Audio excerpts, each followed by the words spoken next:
Okay, let's start. It's 2 o'clock.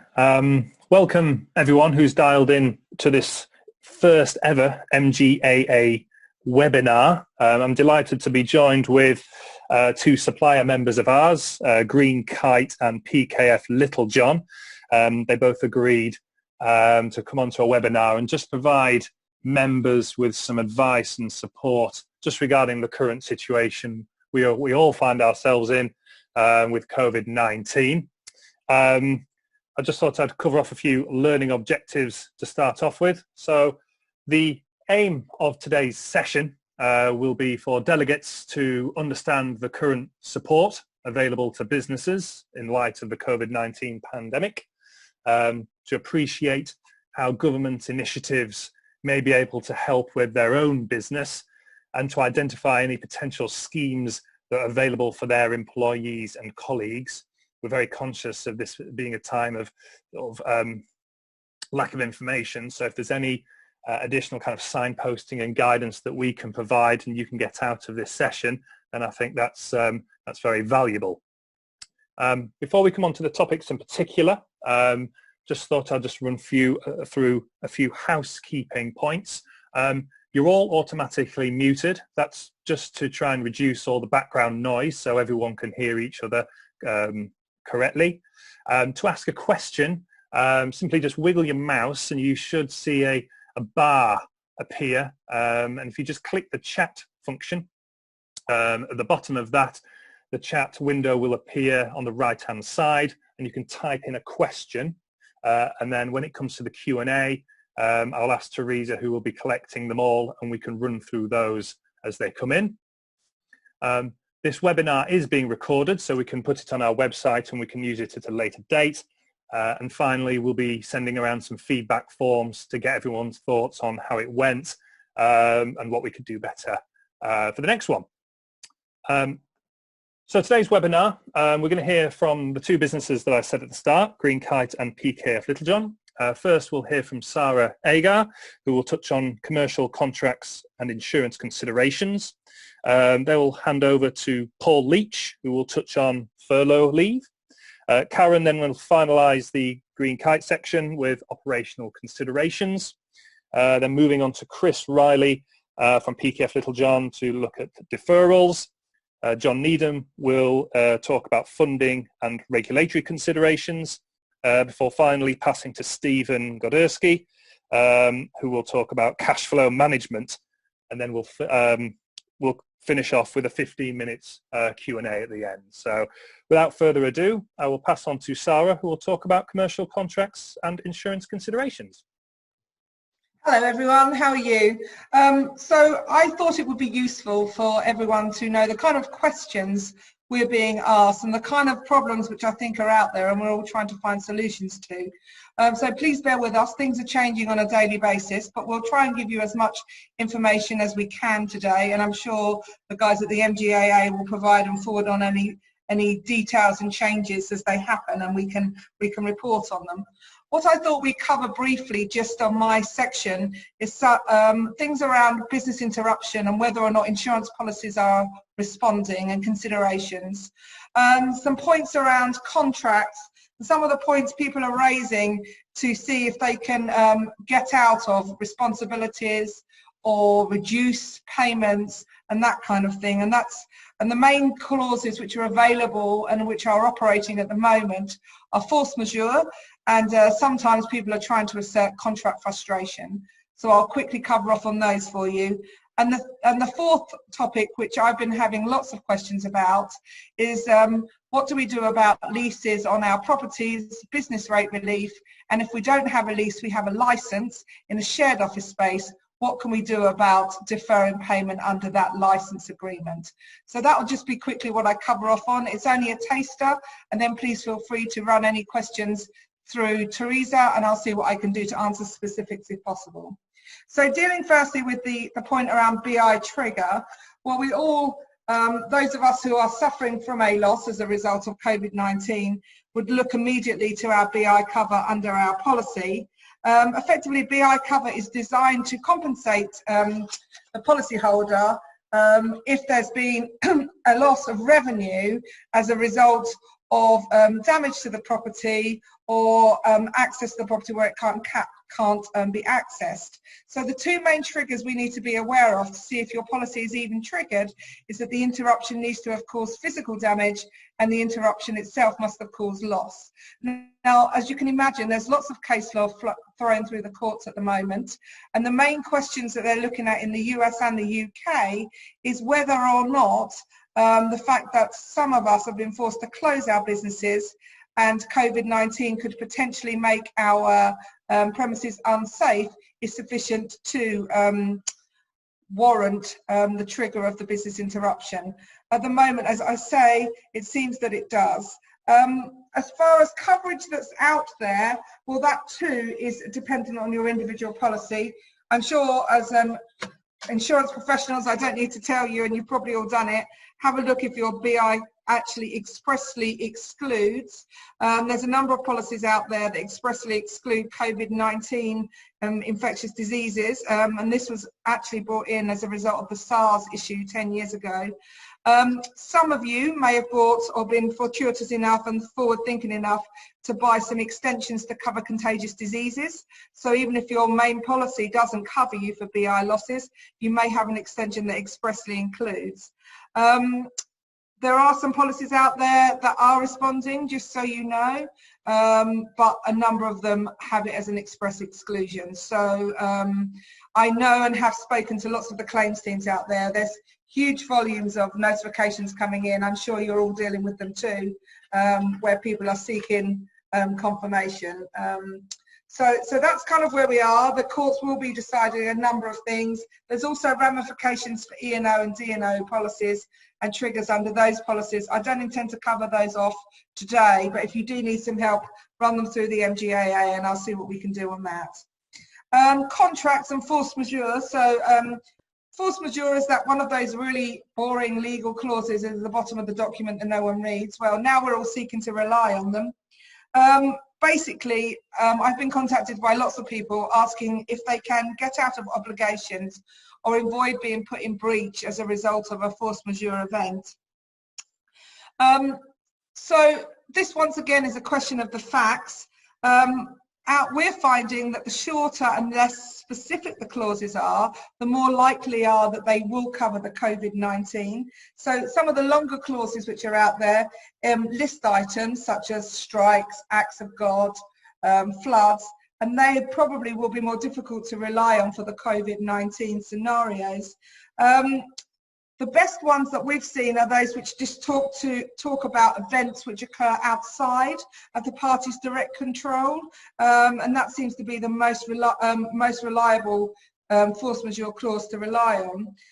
However, merely pointing to a COVID-19 scenario and a force majeure clause is not enough to get you out of your obligations and then under any agreement.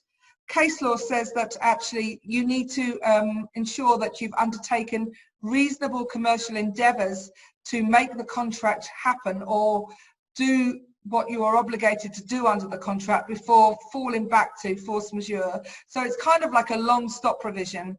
And in any event, my recommendation to most of my clients at the moment is probably at the moment you may be better placed to try and negotiate later service, slower service, lesser payments, an extension of a contract period, that kind of thing, as it might be more commercially viable.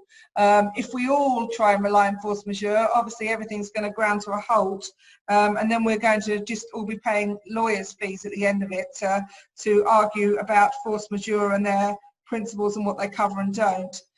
Others have come to us and asked us, you know, can we rely on frustration of the contract, i.e.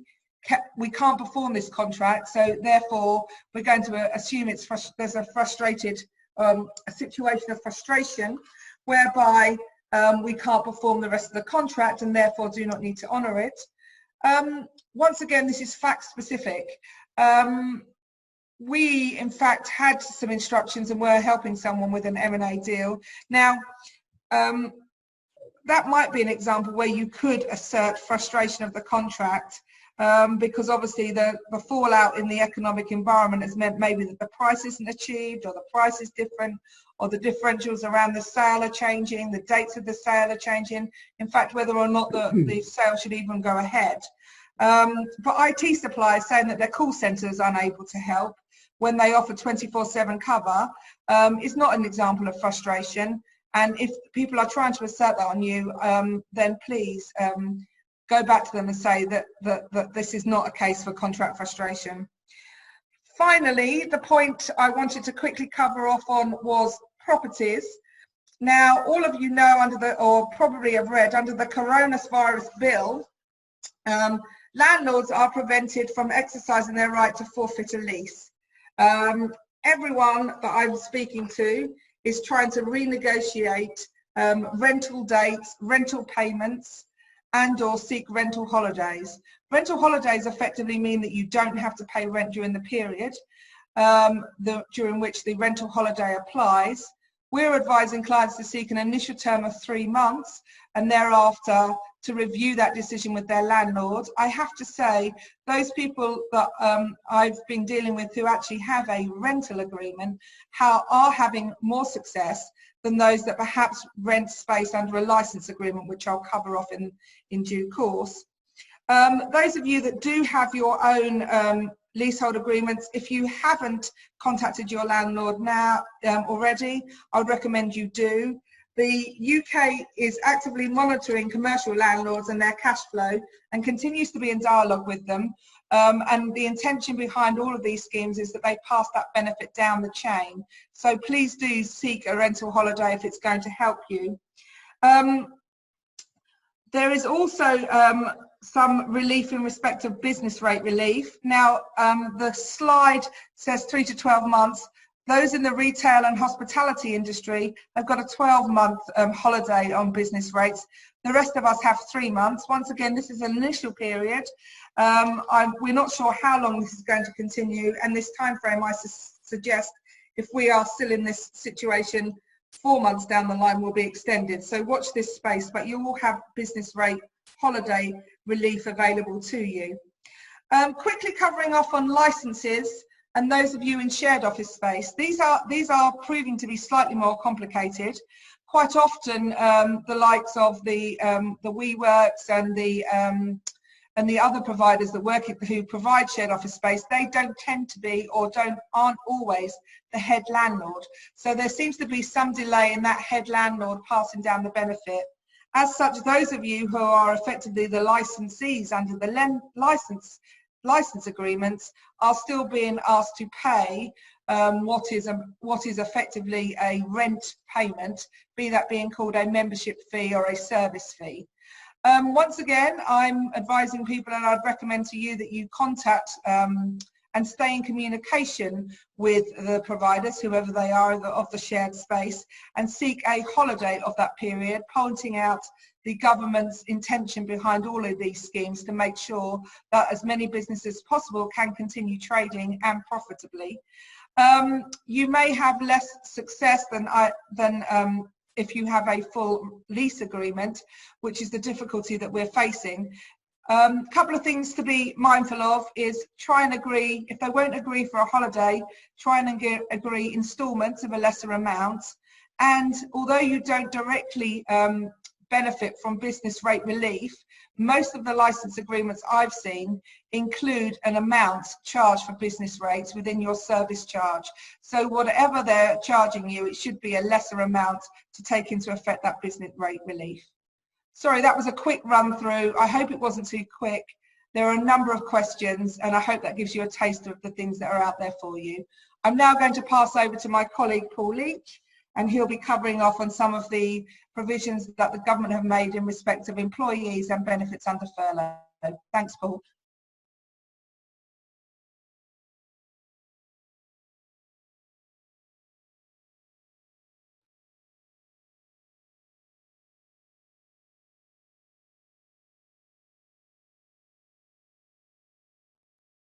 Paul?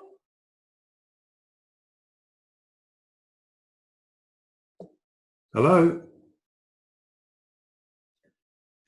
Hello, Paul, are you there? Hello, can you hear me? Yes, we can. Right, good. I'll start again. So I want to cover this afternoon the furlough leave rules, but I just want to mention one thing first of all before I go through my slide. A number of employers have mentioned, do the normal rules for employment law still apply throughout the furlough leave period? And the answer to that in the main is yes, and you need to be very, very careful. Furlough leave is designed to be a grant of a leave of absence, a temporary leave of absence. And what that basically means is that the employee should not be commencing any work at all for the employer. It's a specific job retention measure to actually try and protect jobs as opposed to making people redundant. I think it's worth mentioning that if people are made redundant, that there is a potential that if furlough leave working is not considered, it may be advanced in an unfair dismissal claim. Employees must be designated as furloughed. It doesn't mean to say that they can just be put on furlough leave without any consultation. To do so could amount to a breach of their contract and give rise to claims for constructive dismissal and or unfair, unlawful deduction from wages claims. So it's really, really important that the employee is consulted with and that there is a written agreement kept. The scheme covers up to 80% of the employee's gross wages to a maximum cap of £2,500. The employer is entitled to claim employer's NI and the minimum auto-enrolment contribution. Any other contributions over and above that is the responsibility of the employee and the employer. And the amount is subject to normal PAYE rules. Employees, most importantly, mustn't undertake any work. However, the latest guidelines allows employees to work for other employers. However, the caveat here is look at what you have in your contracts of employment, because if it prohibits that or they need express agreement, they should come to you in the first instance. And I think that's particularly important if they're going to be working for any competitors, that they get your agreement. The scheme is open to all UK employees that are on the payroll as of the 28th of February this year. Company directors can be furloughed. However, in order to do so, it should be minuted in the board meetings and appropriately recorded. The director or directors are allowed to perform statutory duties. There's not very much guidance on this, unfortunately, but one would assume it means attending normal board meetings and attending to various company matters. And I think more importantly of all, records must be kept for a minimum of 5 years. There is lots and lots of grey areas in terms of the regulations, particularly pertaining to holiday, as whether or not an employee can take holiday while they're off, or as whether an employer can actually insist that the employee take holiday. I think if you get those questions, you need to take further guidance, because the HMRC regulations do not make this clear. And in my view, I think employers have to be very, very careful, because if they start to include these amounts within the recoverable element, the Inland Revenue could potentially question them. That's it from me.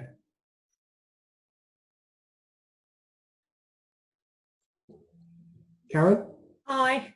I just wanted to give you a bit of advice and guidance on operational considerations to think about.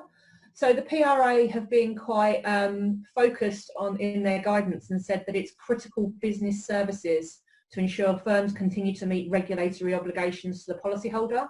So they're expecting you to have a continuation of your claim centres and your call centres, and that you clearly communicate any policy exclusions that may cover for midterm adjustments or renewals, because we know there's a lot of those going into various different policies at the moment. There's been a lot of talk at the moment around operational resilience. So I just wanted to talk through what that meant. So robust systems and controls continue to operate. So that could be anything from expenses. So you could have been operating paper expense forms. Obviously that doesn't work in the new environment. So actually look towards putting a electronic process in place with kind of an email confirmation, with email receipts and approvals to make sure that you've still got a robust controls in place. Have clear senior management accountability to manage the impact of the coronavirus. Make sure there's somebody on point on your executive team who's thinking about how we're working and talking and keeping notes and monitoring how your organisation is kind of structured, what's working and what's not working. Always act in the best interest of customers, because it's the guys that are insured at the moment that are struggling most and not very clear on how things are working, whether they're covered or not covered, and make sure that all your communications are clear. I think there's obviously that guidance is pretty general, but it's also how do you actually apply that in kind of a remote working situation. So we're all working with a working from home workforce, and I think it's probably fair to say there's been a huge scramble across the industry to make sure that people have got the right technology to do the job, and that's been implemented by everybody to kind of a better or worse extent. It's not something that we need to get right on day one, but it's something we need to continue to build on and get your IT teams to focus on. So things like Citrix Access that hasn't got enough licenses need to be looked at. Providing people with kind of screens to work at home is actually revolutionary to people's kind of operating model. And then I think also if we start talking about tech, so we're obviously talking about Zoom calls and Teams calls, right? I think everyone's finding their way through this because this wasn't commonplace across the insurance industry. Get somebody to put together a really basic instruction manual on how these things work, how you can share screens, how other people can take control. It sounds really basic, but some of that training is actually really, really essential for some of the people that are struggling with it. Make sure that everyone's set up in their home office as best you can do, whether that's the case of expensing a chair from Argos or getting them to go out and order a keyboard off Amazon. These things can be done quite quickly. Also think about new ways of working through workload management or reprioritisation. How we work in the office, having a quick chat with someone to get the answer versus having a Teams call which then drags into a wider conversation about health and wellbeing is all very valuable, but it does mean that people have got less time to do some of the work. And start thinking about reprioritisation of workload.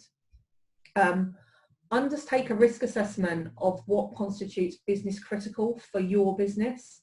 Now, IT potentially wouldn't be a business critical service, but in a home working environment, it's really essential. So I think it's one of the areas that you need to continue to make sure that you've got a team of people supporting you, be that outsourced or in-house.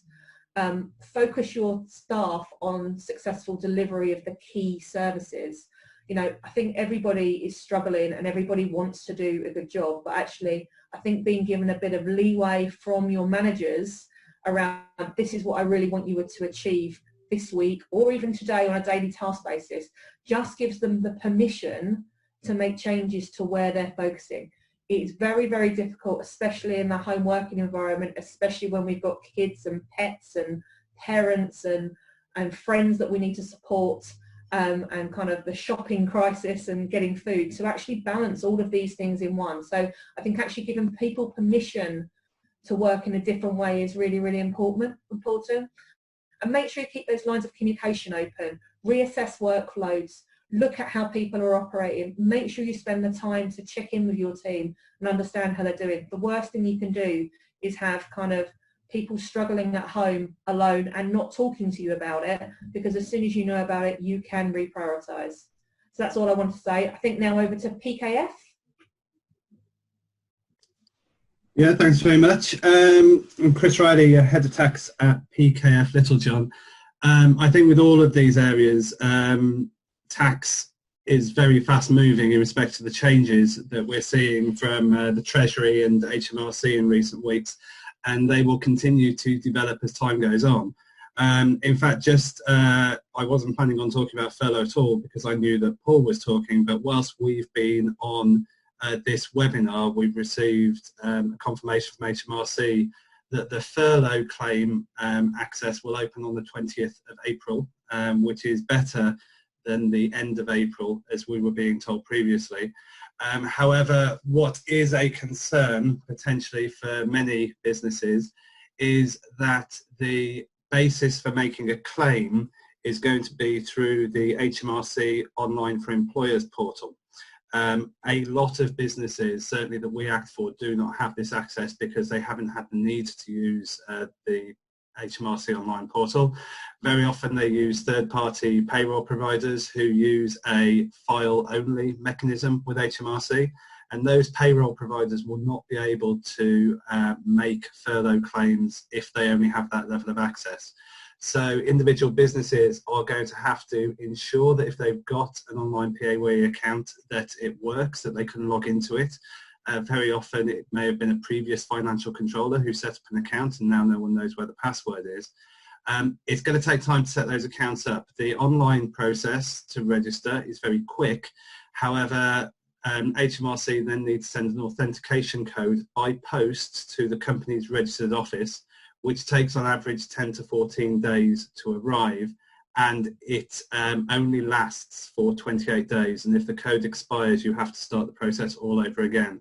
So if there's one takeaway from anything I say, as soon as you've finished on this webinar, make sure if you're looking at furlough, you've got those access rights in place, they work, so that on the 20th of April you can get onto the system and make the claim as soon as possible. So moving away from furlough, I've killed about half of my time now, looking at the various HMRC reliefs that have come in, there are two automatic tax deferral processes that have been introduced in recent weeks.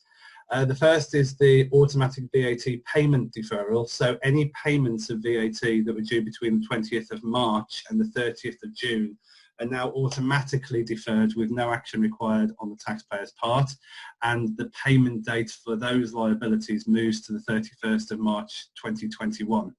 Now for MGAs, typically you will not be in a liability payable position, but actually you may be in a position on a normal basis to make reclaims in line with your partial exemption method. The procedures there haven't changed. One consideration you may like to consider if you do have cash flow issues is to move to monthly returns if that is a commercially economic valid means to do so. It involves finding a simple form of HMRC and you move on to a monthly return basis, and then when we're out the other side you can flip back to quarterlies if appropriate. If you are a VAT payer, HMRC do reiterate that the VAT returns are due as normal by the normal due date of 7 days after the following month, and there's no change both in VAT or indeed in any tax in respect of any tax filing deadlines. And the other automatic deferral is on self-assessment payments. This will be particularly interesting for people who trade through LLPs, because on the 31st of July ordinarily there would be the second payment of account due in respect of this current tax year. Again, that's automatically deferred until the 31st of January next year. HMRC won't request payment to be made, and although strangely their guidance says if you can afford to you should do, I think very, very few people will be making that payment regardless. In respect of both the VAT and the automatic self-assessment deferrals, if you pay your tax by direct debit, you will need to cancel the direct debit before the date that is normally taken, because HMRC do not have sophisticated enough systems to cancel the automatically arising direct debits. So if you don't do that, submit a VAT return, the money will still be taken. Those two deferrals aside, HMRC has operated for many years a system called Time to Pay. It was brought in 2008 and is fundamentally unchanged in the announcement that was made at the budget in March, which feels like several years ago now, actually was only to say that they have significantly increased the number of call handlers that operate time to pay arrangements. Time to pay arrangement is any business or any taxpayer going to HMRC and saying, I can't afford to pay my tax liability this month, Can I have a deferral period? Can we agree a time frame in which I'm going to pay it over? Our understanding is, and I say understanding because this has to be done by the taxpayer and not by their agent, is that for businesses who are requesting a 3-month deferral of their upcoming tax liabilities, which is mainly PAYE, are getting an automatic 3-month extension with very, very few questions asked. If you're looking over a longer time frame for deferral, or if you are already in arrears, HMRC may require more information to confirm that you're a viable business, or to confirm that actually this failure to pay genuinely does arise from COVID, and to agree based on what your projections and cash flow forecasts are, a suitable time to pay over a longer time frame if appropriate.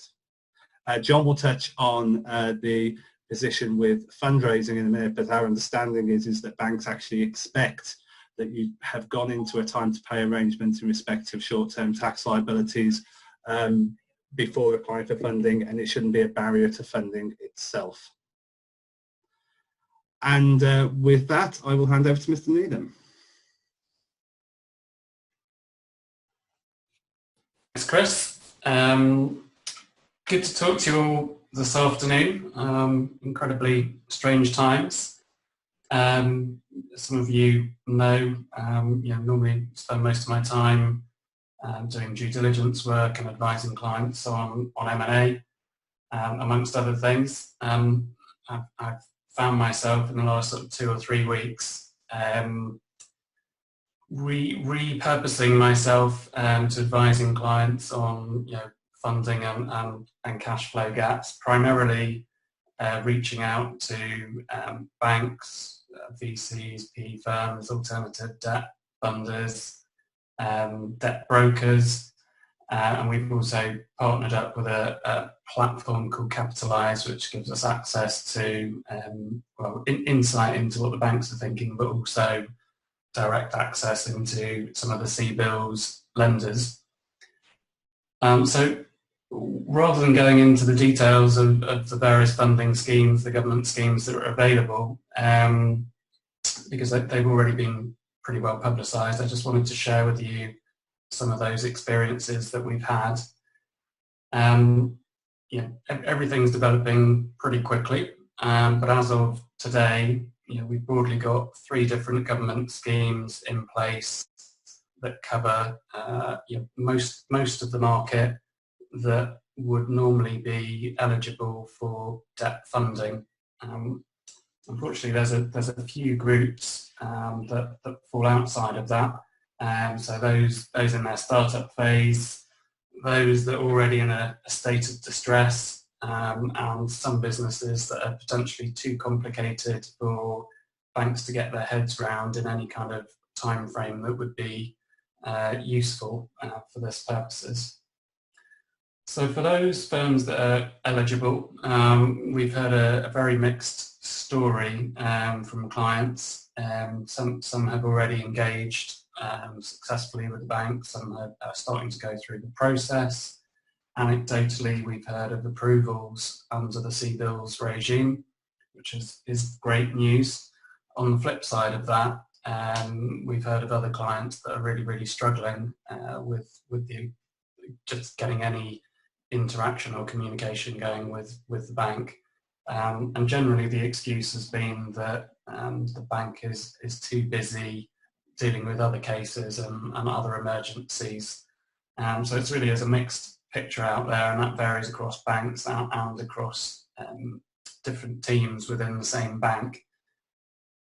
For startups, primarily businesses that wouldn't, in a growth phase that wouldn't be normally lendable propositions, we understand that there are a number of campaigns going on in the background to make a further government-backed funding source available for them. So that would be a sort of a quasi-equity instrument, partly government-backed, partly private-backed. For those firms that are in a state of distress already, the clear message from pretty much every angle is that the event of CBILS and the government guarantee, it's not there to effectively make it easier for those businesses that are not fundable, not lendable, to get funding. So the same credit principles apply and the same assessment process applies, and it's unlikely that those businesses will get a different credit decision. On a positive note, we've seen quite a few businesses, or Ps and VCs, some alternative debt funds, they are open for business. Some of them I think are probably looking for opportunities to pick up a bargain.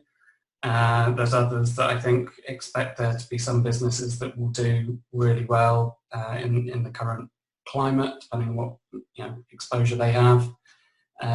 Certainly, if you're in a position, I'm talking to looking at an equity play, it's reasonable to be cautious about the pricing of transactions at the moment. Obviously, they'll be suppressed. So I just wanted to then go through a few items just to maximise or help you maximise your success in dealing with some of the funders. These are primarily sort of aimed and stemmed from having conversations around clients that are going through the bank CBILS process, but could be applicable for any of these sources. If any of you have got your own experiences and want to just put that in the chat for everybody to see, that would be really helpful.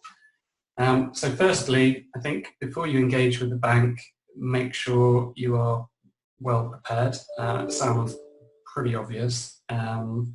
However, going through the standard CBILS lending assessment process seems to be a pretty painful process. There are a number of checklists that are starting to emerge that firms can get hold of and go through that checklist prior to submitting any packs to the bank, just to make sure that you've got everything in there. If you don't have a complete sort of lending case put together, again, you just drop down the list again, and it takes longer to get approved. The pressure on that may have dropped slightly, certainly in that first week or two. Feedback was if it's not a complete pack, you may as well start again. Secondly, this sort of stems from questions that we are getting asked the most, I suppose, and what does a reasonable assessment look like of your forecast? So what is a realistic COVID scenario?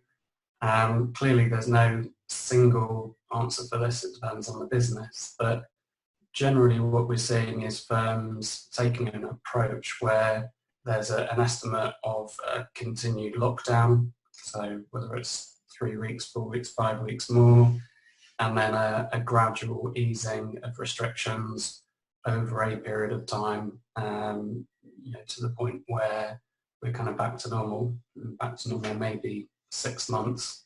That seems like a reasonable basis for starting an assessment. So when you're taking that to the bank, make sure that you've got the position pre-COVID sorted out and forecast, and then you've got your with COVID forecasts projected, and then the funding gap in the amount you're applying for is the difference really between the two. And I think it's important to make sure that that sort of mathematically stacks up. We've heard cases where the banks have pushed back on the amount of funding that's been required because the forecasts don't fully stack up to support it. So if you've got a sort of 25,000 or 2.5 million requirement, but your forecast only says 2 million, then the idea of having an extra buffer doesn't seem to go down too well. So apply for the full amount and have your forecasts to support that. Interestingly, the banks seem to be adverse to putting anything to do with acquisitions in forecast as well. So be mindful of that if you've got deferred acquisition payments, for example, or small acquisitions in there. That could well prevent you getting funding through CBILS. It may be that you need to just present the information in a different way. Crystal already mentioned it. The banks will ask you whether you've already taken advantage of the other measures that are available, so do that first. Get on with things now. So we did a webinar earlier today, and the responses of the participants there were, I think, something like 75% of people haven't yet started engaging with the bank. Our message really is to get on with it as soon as possible. There's there is a limited amount of capital. That means there's a limited amount of debt. So to improve your chances, if you need to access those funds, I would encourage you to get on with that process. Ben, can we have the next slide, please? Thank you. So the final consideration, specifically for regulated firms, is really just to keep on thinking about two things, really. Your regulatory capital requirements and client money and insurer money. So first of all, I think in respect of your capital adequacy, the FCA issued a paper probably a couple of months, maybe more, just before COVID, and that talked about the strength of financial resources and the kind of steps that firms should go through to assess the strength of their financial resources. This crisis is a sort of perfect test for that, I suppose, and the key thing at the moment for everybody is going to be liquidity. So if you're carrying out your capital adequacy assessment in the normal balance sheet way, in accordance with micro, you may well have a positive assessment. However, on the cash flow and liquidity side, you may well be struggling. So you've got to keep that in mind.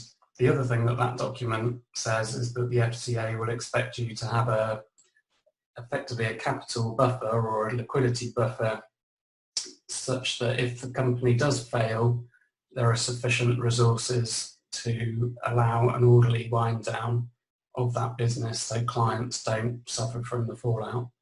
So again, think about that. There's quite a high hurdle for that. In terms of client money, so most of the attendees are MGAs, so you'll be holding insurer money or risk transferred money rather than client money. I guess there's a couple of angles here. Client money is under scrutiny from the FCA.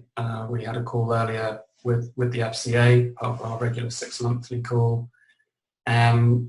These current times are a perfect example of when client money comes under pressure. And I guess what I mean by pressure is the propensity for firms that are struggling to dip into client money. And it does happen. It happened back in 2008 and before that. I think as an MGA, you're exposed to that through problems with your collections from your underlying brokers. So I would be mindful of that and double down on your credit monitoring of your brokers and the collections there. If you do hold client money yourselves, again, I would reinforce as a management team down to your staff that there is no room for manoeuvre on client money, and reinforce that at a board level just to protect yourselves. So effectively, I think that's getting towards the end of my presentation. Just to let you know, we're here if you need any support with any of those issues. We're able to direct firms towards funding sources if that's helpful. If you're struggling on the capital adequacy side, again, we're happy to chat through that. There are hurdles in terms of taking debt onto your balance sheet as a regulated entity, and again, we can help you navigate through that. So, okay, Stephen, over to you. Thank you very much, John, and good afternoon, everybody. There's been a lot of information to absorb in the last 44 minutes or so, let alone the last 4 weeks. So I'm going to keep this relatively simple and concentrate on basics. And so number one, what we're here for, what we're trying to achieve in this current crisis, I think the answer for everybody is number one, survival of our business. And how we achieve that, I would suggest, is by maximising the amount of cash we have in reserve going forward. None of us know what the next 6 to 12 days are going to hold, let alone the next 6 to 12 months. So we want to be as self-sufficient as possible. We want to rely on as little borrowing as possible. And ultimately, we want to come out of this stronger than our competitors. And during the next couple of minutes, I'll try and explain some ways we can hopefully achieve that. I try to define what stronger would look like. And I think one of the ways will be a very talented workforce. I'm sure that we've all had the time over the last 4 weeks or so to take a long, hard look at everybody we employ and surmise their value to the business. And I think that's a slightly medium-term aim, but I think when we actually get through this, you'll find that most businesses will be leaner and meaner with less employees. Stronger will also look like having willing investors and/or funders to provide cash to take advantage of consolidation opportunities in recessionary time. I think a recession will probably follow this. The industry is to consolidate a lot of opportunities in that regard. If you're on the side of the strong, you'll be able to take advantage. Also, you'll need cash to take in additional clients and those who haven't survived. So I'm conscious of time, so I'm going to try and whiz through this a bit. Teaching granny to suck eggs. Cash is king. You all know that. You've probably heard it a million times over the last few weeks.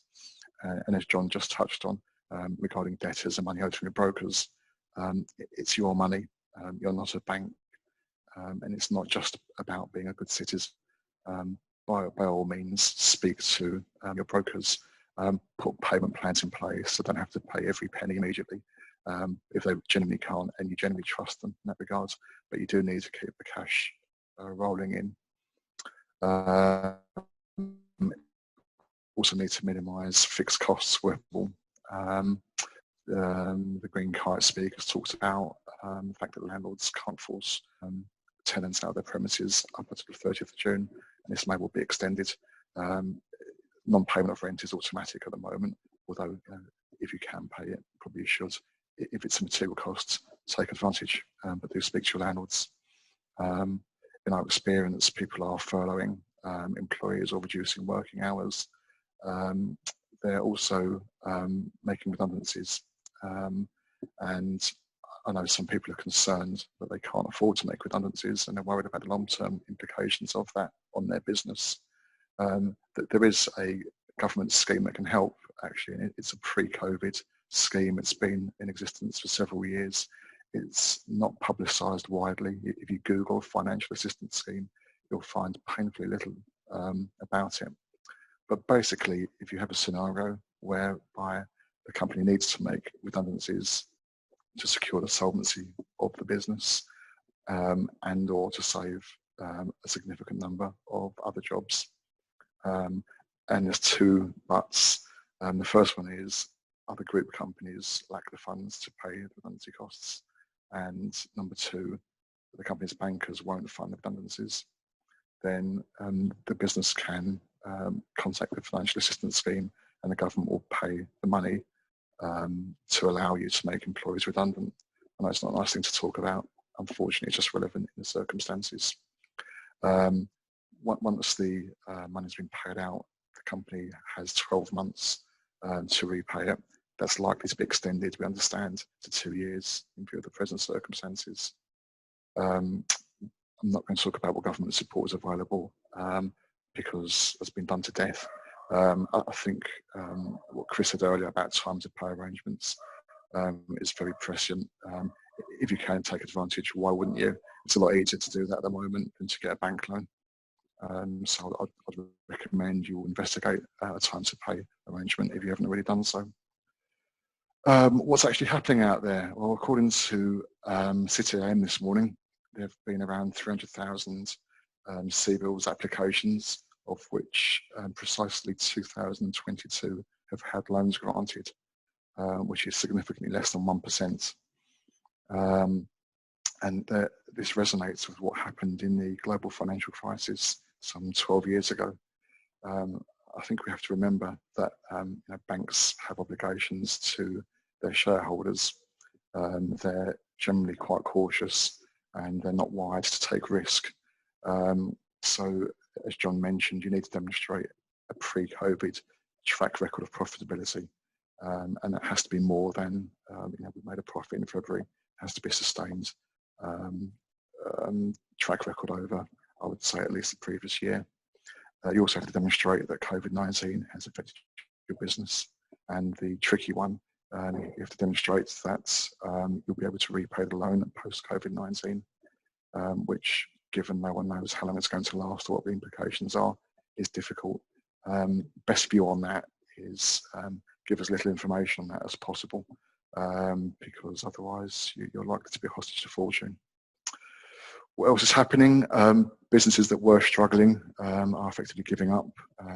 We see that on the high street, lots of retail insolvencies being announced. Any businesses with hope are being mothballed, and business owners seem to be adopting a wait-and-see approach. When we get out of this, I think they'll take a view then as to what their balance sheets look like. But if there's been no income for 3 or 4 months and there's a load of liabilities on there, I think some form of rescue package might be appropriate. Whatever the case, having a plan B now can't hurt, and it's always good to know what options are. What you certainly should be doing at the moment is documenting the rationale for all decisions you take. It might be obvious to you now that you've got no choice but to do X, Y, or Z. But looking back in probably a month's time, let alone 6 months' time, nobody might be able to remember exactly why you did, what you did. Hold regular board meetings, document the circumstances of the company. Talk about the problems, how you're addressing them, why you're addressing them, and what you expect the results to be. It won't be perfect, you won't be right every time, but at least when you look back, if there's ever an issue, there'll be a written record of why you took the action you did. Certainly explore the viability of all potential sources of cash, and we can certainly help in that regard. I've mentioned the time to pay, deferring pension scheme contributions if that's something you need to do. Anything you can defer, you should try and do so, while at the same time trying to be a good citizen. You're certainly not a bank, as I've mentioned. Don't let yourself be treated like one. And a contingency plan. I do think that my day job is a restructuring partner, so I get involved on the insolvency side of things, and I do think that company voluntary arrangements are going to be popular coming out of the lockdown. A company voluntary arrangement is effectively a contract between a company and its creditors. The return it has to offer must be better than were the company to enter into liquidation. It doesn't have to be an immediate return. It can be from anywhere from 6 months to 5 years. But the company remains, the track record remains, stationery, bank accounts, tax references, VAT registration, all stay the same. All that happens is that the creditors are removed from the balance sheets and the company is given, as I say, up to 5 years to repay a proportion or all of that debt. Sorry it's been quick. I'm conscious we've overrun. Look forward to hearing from any questions. Thank you. Thank you very much, Stephen. Really appreciate that. So yes, as Stephen says, we're just going to pop in. I know as Stephen says, we're slightly over our allotted time, but I think there's some value in going through some of the questions that we've had.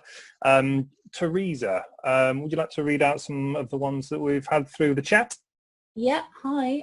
So we've had a question from John Needham to Paul, but Stephen has actually given a response. So John said, hi Paul, presumably an employee can't just employ employer in the same group or connected entity. What does another job mean?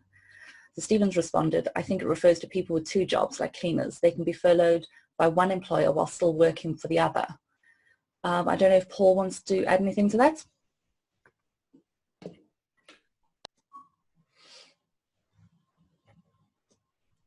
Silence is golden, Teresa. Right. So they shouldn't be employed by the same group, but they can be employed by any other employer. That's all the guidance that we have at the moment. It is slightly patchy, to be quite honest with you. And I think it's intended so that employees that are furloughed can go and help in other sectors. I mean, we've seen this in some of the voluntary sectors as well. Okay. So Peter's asked Sara, looking at policy performance and potential exclusions, do you have a feel of what FOS would do for micro SMEs, and would this affect how insurers deal with claims? Sara has given a response, but I don't know if you'd rather talk about it, Sara. Yeah, Sara? I can cover that off, Teresa. That's fine. So this is an interesting one. Having kind of just sounded out and spoken to claims TPAs and colleagues in the arena, they are currently inundated with claims that are being submitted, be they covered or not covered. That still takes a lot of time. At the moment, so I understand everyone's sticking tightly and firmly to the policy wordings and are, I suppose, declining cover as appropriate in all aspects and regards. So the difficulty is, I think, there's been mixed messages. So the government came out, and when it came out, I was kind of cringing. They said that even before they closed the businesses down, that was sufficient to trigger cover. Well, it was sufficient to trigger cover, but that didn't necessarily mean claims are being paid. So I think there's some message in there that we could have dealt with better as an insurance market, just to deal with that. But it does actually mean that probably these claims will be kicked out and will result in complaints, because some people are of now the view that their claims are covered. So what's likely to happen about a complaint? Yeah, the complaint will probably go all the way through to FOS. My bigger concern really is whether or not there's infrastructure within FOS to deal with the volume of complaints that could actually come out of this. We all know probably that they aren't necessarily the speediest of service anyhow, and if the number of notifications is anything to judge the number of complaints that come out, I suspect there'll be a severe delay. Will they deal with micro SMEs in the same way as a retail customer? I don't see why there's any reason why they shouldn't. I mean, although technically the scheme only covers retail customers, historically there has been a tendency for them to deal with small, micro and, you know, the S of SME businesses within the scheme, and I don't see that there's a reason why they would take a view that they didn't get covered under the scheme going forward. That is unless insurers lobby against it, and I don't think that would be good PR for us as an industry, so I suspect we won't. So in answer, yes, I suspect there's still full to be covered under the scheme. Okay, thanks. So this was your question again, Sara, to John. The regulatory requirements resolvency seem to be in contradiction to the wrongful trading suspensions under the Companies Act. Should members assume that the regulator's requirements resolvency take precedence? So this is a bit of a technical one, John, sorry. It was for my own learning as everyone else, but people may be aware that the Companies Act has been relaxed. So during this time, it won't be a criminal act to trade insolvently for a period or a moratorium. But that kind of is in contradiction to the regulator wanting people to have solvency frameworks. And I just think it would help the members. I mean, my view is that they should follow what the regulator's requirements are, irrespective of the amendments in the Companies Act. And I just wonder what your view was on that. Yeah, I think you're right. I think the FCA would expect a regulated firm, if it is heading towards any kind of financial distress, to take action. Generally we would advise clients if they are looking in bad shape, or even if it's looking in the future as though there's a difficult period, that they actually go to the FCA, ideally with a remedial plan. What we've been saying to clients in this exact sort of scenario is that it should be reasonable for the FCA to take a view if they can see a firm is using its best efforts to come up with a remedial plan, like getting a CBILS solution or other funding, that they may well take be a bit more lenient in terms of the timing. I suppose the problem with, I sort of alluded to it earlier, with taking on any kind of debt is that generally the structure of that is that you'd need to put in place a holding company. That would involve change of control, etc., etc., and there may well not be time to actually do all of those things, and therefore the FCA may be a bit more lenient. That said, that's nowhere in writing. That's just a view of mine. I'm probably not a PKF official view. So John, can I jump in there if that's okay? Thank you. Wrongful trading is an action that a liquidator can take, not the FCA, not anybody else. Only a liquidator can bring a wrongful trading action.